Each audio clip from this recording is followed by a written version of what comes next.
Howard da dying.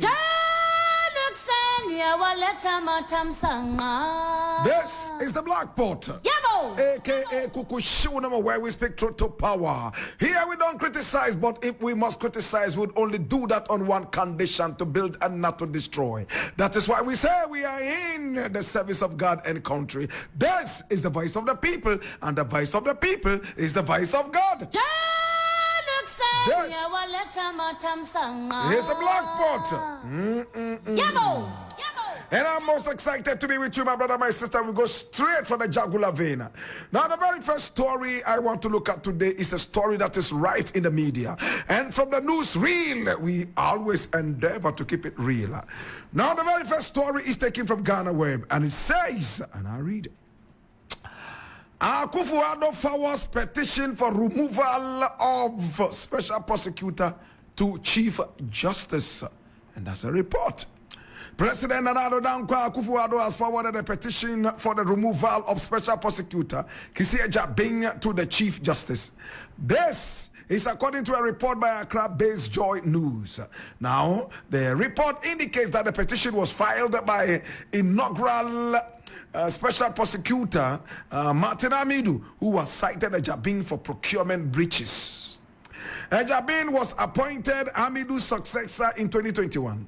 Over the last 3 decades, he's been the subject of stern critique by Amidu. Ghana Web is working its sources at the presidency and the office of the Special Prosecutor for details. Now, Mr. Kissi Agyebeng was born on the 2nd of July, 1978 at Onkwetia, Kwehu. He is the managing partner of Cromwell Gray LLP, a reputable law firm in Accra. He's also the chairman of the Electronic Communication Tribunal of Ghana, which is an appeal tribunal that sits on appeals from decisions or orders made by the National Communications Authority, NCA, and the Dispute Resolution Committee of the NCA in respect of the regulation of electronic communications and the regulation of broadcasting and the use of the electronic magnetic spectrum and related matters. Oh gosh.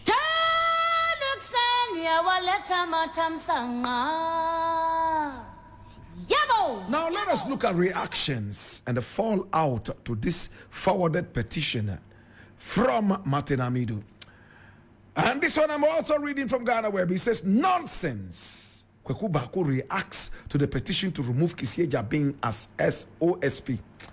The editor-in-chief of the New Crusading Guide newspaper, Abdul Malik Kweku Baku, has expressed his objection to a petition initiated by Martin Amidu that seeks the removal of Kissi Agyebeng from the current role of Special Prosecutor. He expresses bewilderment regarding the desire of some distinguished individuals in the nation to see Agyebeng ousted from the position of the Special Prosecutor, especially considering the obstacles he has encountered. A Facebook post by Professor Kissi Agyebeng, the Executive Director of the Center for Democratic Governance, CDD, stated, petition to remove Special Prosecutor received by the President forwarded expeditiously to the CJ for further processing. And responding to the post, Kweku Baku entered the comment section and succinctly stated nonsense.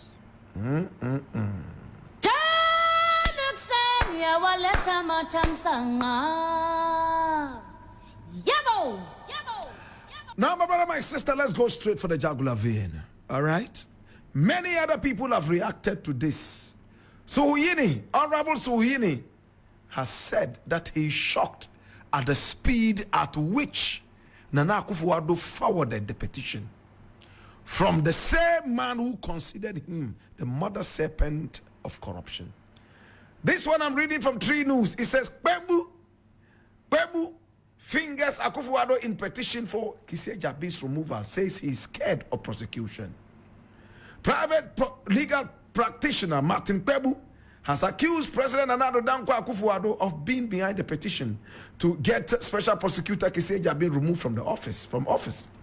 In the view of Kpebu, President Akufo is scared that Kissi Agyebeng will prosecute him after leaving. The petition is an attempt to remove him to get a very malleable person into that office, private legal practitioner, Kpebu further stated.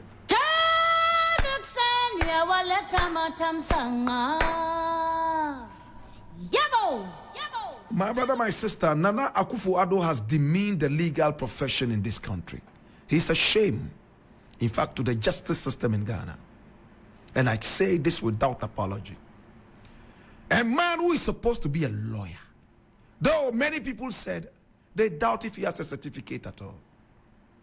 My brother, my sister, he is a man who is seen to be the one covering all the rots in this country. We saw money under somebody, an appointee of Nana Akufo-Addo. Under her bed, there was so much foreign currency in that bedroom, more than in the banks. It took several hours to be able to count the amount of money that was stashed under the beds and cupboards and rat and mole holes in this woman's bedroom, according to the OSP. A few weeks after that, my brother, my sister, it looks like the president is not in a hurry to give justice to the people of Ghana. The whole parliament of Ghana said, we are not interested in the LGBTQI plus affairs of this nation. Please. Nana Akufo-Addo says that he's a law-abiding citizen, and for that matter, he's waiting for the Supreme Court to rule on a petition that was sent to it against the decision of the Parliament House of Ghana. May I go deeper? Galamsey issues disturbing and taking this country several years into oblivion. My brother, my sister, Nana Akufo-Addo received a white paper from the chairman of the committee for the Galamsey community and parliamentary, whatever they call it. Some long name like that. Professor Boateng, my brother, my sister, he prejudiced the paper before he could even read it. He said the paper was born out of personal malice and vindication.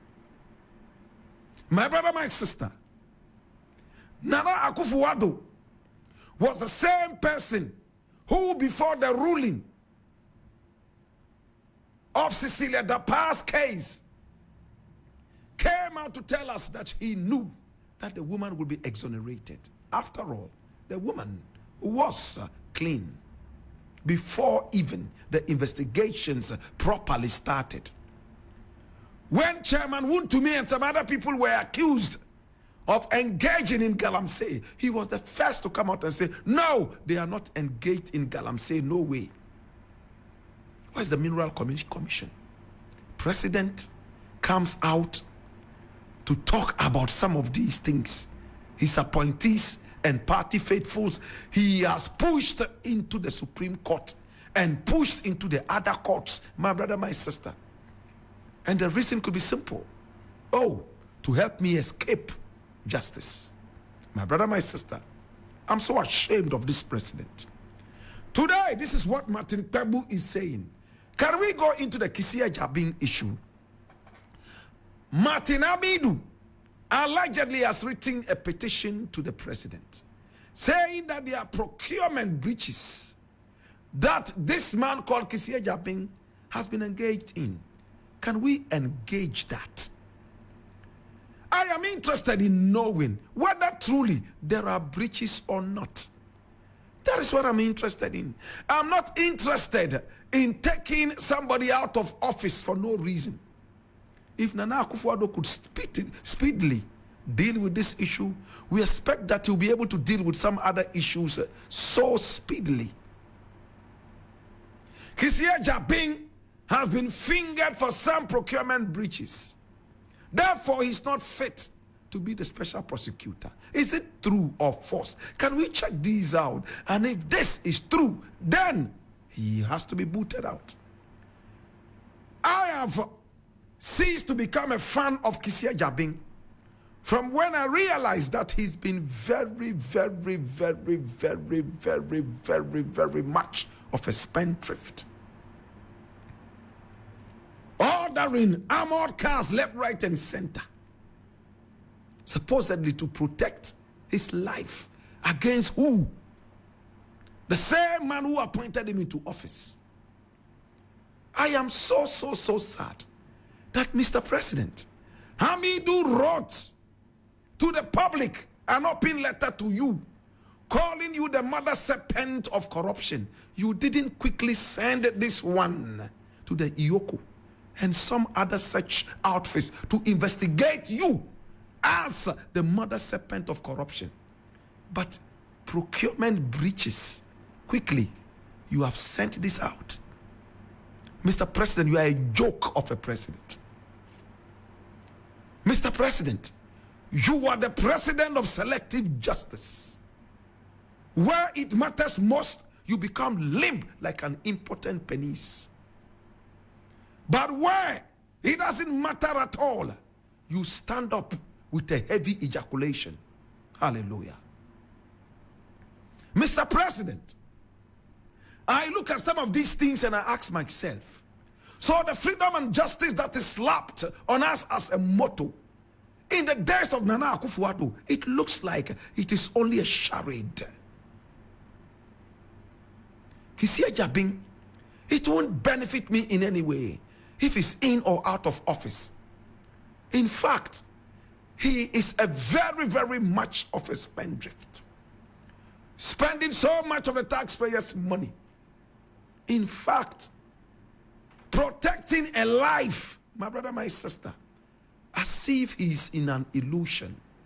Somebody wants to kill him because he's running after justice. After all, we have seen an MP murdered in cold blood, in broad daylight. We have seen a journalist murdered in broad daylight. Therefore, Kissi Agyebeng, having seen all these things, is ready to protect his life. And therefore, the nation must pay for protecting his life.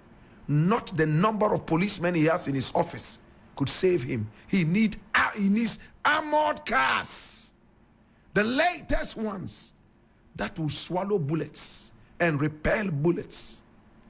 At the time, our nation, my brother, my sister, is hemorrhaging from dirty people in power who have taken us to the IMF and the World Bank, disgracing the integrity and heritage of this nation as a gold coast. As for Martin Amidu, I want to believe that he did this without any malice. But I also want to believe he's so much in a hurry to see Kissi Agyebeng fail, so that he, being the buxom person he is, find out what that word buxom means. A buxom man like him could be exonerated. After all, a gargantuan man of his stature should never fail, and a little nitwit like Kissi Agyebeng should make it. Standing from where I am, I can say adequately, without any malice as well, that it looks like Martin Amidu is so much disgraced that he couldn't stay in the hot kitchen of the special prosecutor. And for that matter, he wants to see Kissi Agyebeng go down. And Kissi Agyebeng also played into his waiting hands. Are there procurement breaches? I want to know. Number two, those armored cars worth over 20 million American dollars and beyond. Or is it 200 million American dollars? I've lost count. My brother, my sister, I want to know. This is the black pot, aka Kukushudumo, where we speak truth to power. Please, I am glad that the special prosecutor is going to be investigated. Who watches the watchman? I can't wait for Nana Akufo Addo to also be investigated and if found guilty. My brother, my sister, we will push him in the cooler and watch him deteriorate and finish the last days of his life in the cooler. Many Ghanaians have suffered because of these lousy old men in power. So many Ghanaians have visited early graves, and many more are visiting early graves. From children drowning in rivers whilst going to school, all the way through kidney patients who cannot pay for dialysis, and pregnant women who were forced to go into labor right on the bare cold floors of our hospitals. Ghana without aid is nothing but a charade to win an election. And his lousy colleague, Bawumia, is also following him like a comedian with no training. His jokes are not funny. My brother, my sister, such comedians are annoying. Have you been to a comedy show where a comedian's jokes are never hilarious? You want to get up and say, get out of here, get out, man, go get some little training. That is who Bawumia is. If I were born Bawumia, long ago I would have resigned under a lousy old president like Nana Akufo. Well, Kweku Baku said it's nonsensical to bring out a petition like this. I don't know what he will say into detail. Martin Kebu says the president is running away from a potential prosecution outside office. But to the people who still believe that Kissi Agyebeng has the balls to do what he can do, I want to wish you all the best. For me, I had so much trust that he will do well. But after some time, this trust started to wane. The way he handled the Cecilia Dapa issue and some other such issues, and the buying of those exorbitant armored cars just because of a life, those cars could have, the money that was used to buy those cars could have improved a lot of these hospitals that are killing people. The hospitals have become what? Slaughter grounds for innocent Ghanaians.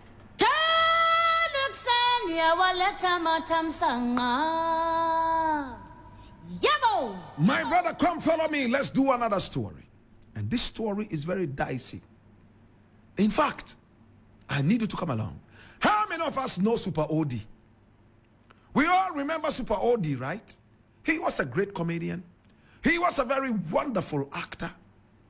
And at the time, Super Odi was the toast of all Ghanaians on the silver screens. Super Odi. Oh, Super Odi was our #1 actor. His story was so beautiful. Today, there's an albatross flying around the bald head of Super Odi, and I am hurt. I read this from Ghana Web. It says, we dated for 10 years. Janet Akom shares chilling experience of a relationship with the late Super Odi. I read, Ghanaian actress Janet Akom shared her past romantic involvement with the late celebrated actor Asonoba Kweku Daku, aka Super Odi. Now, during a conversation with Akosia High Tension on the Atinka FM FISM program, she recounted a decade-long relationship with Super Odi, offering a glimpse into their deep connection. Fondly referred to as Mama Jane, she confided that their first encounter took an unexpected turn when Super Odi, unbeknownst to her, spiked her beverage, leading to an encounter she hadn't consented to. Yes, Super Odi and I were an item for a solid decade. I recall a time when I went to a hotel. At 21, I was quite the looker. I opted for a Fanta, oblivious to the fact that Odi had tampered with a drink. I lost consciousness, only to realize later that he had been with me. He made it clear that I was to reject advances from other men, particularly our colleagues, threatening physical harm and professional repercussions if I disobeyed. She recounted, despite the tumultuous start, Mama Jane acknowledged that her relationship with Super Odi positively impacted her life in many respects.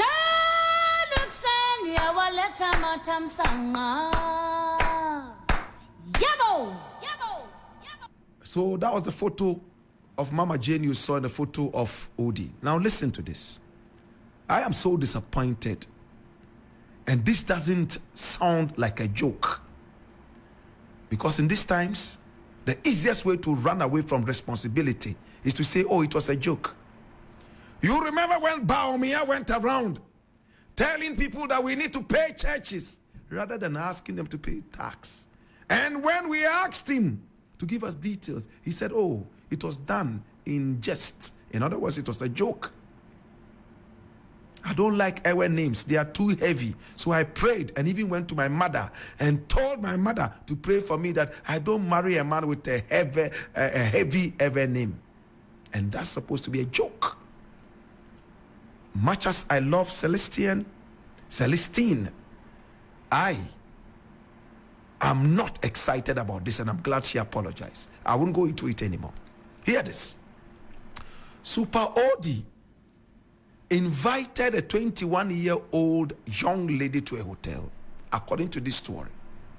And whilst they were talking, he asked, what would you drink? She said, a Fanta.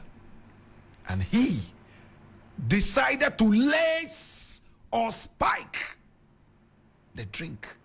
In other words, Odiedro to Adienum. And when she drank it, she went off.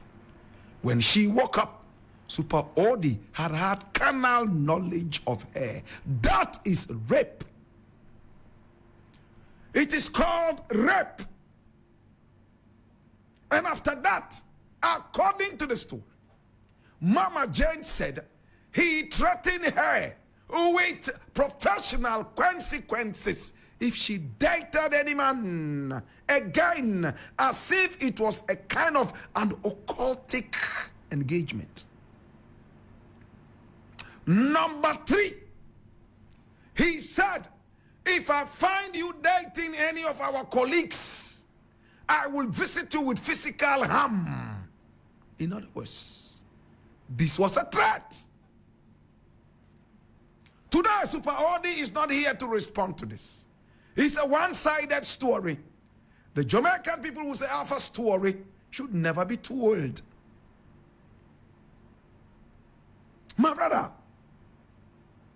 how did this story stay so long that Odi had to die before it came out? I do not want to believe that this is a lie.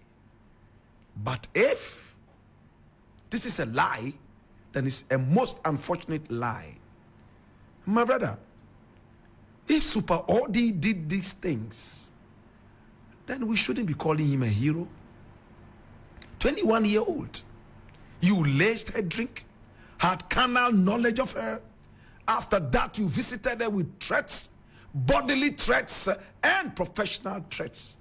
Later, the same Mama Jane says, but our 10-year-old relationship yielded fruits. It helped me. That does not erase the rape and threats that Odi threw at her. I'm so ashamed that some of these things are still happening in our industry. I do not know how this could be investigated because I am not an investigator. If Odi did this, it's a sad day, my brother, my sister, for our acting industry. Mama Jane brought this out. She said, Odi raped her. Even in death, my brother, we can still punish dead people. Posthumous punishment, we call those. There are people who have died, and yet we have sentenced them to jail for 50 years. Have you heard that before? I have seen dead bodies that have been whipped in the guard room. I have seen dead bodies that have been thrown on the streets for people to spit at. We need to be able to do that in these times. We need to be able to desecrate graves of people who have done evil to us so that the living will learn a lesson. I leave it here without any more comments.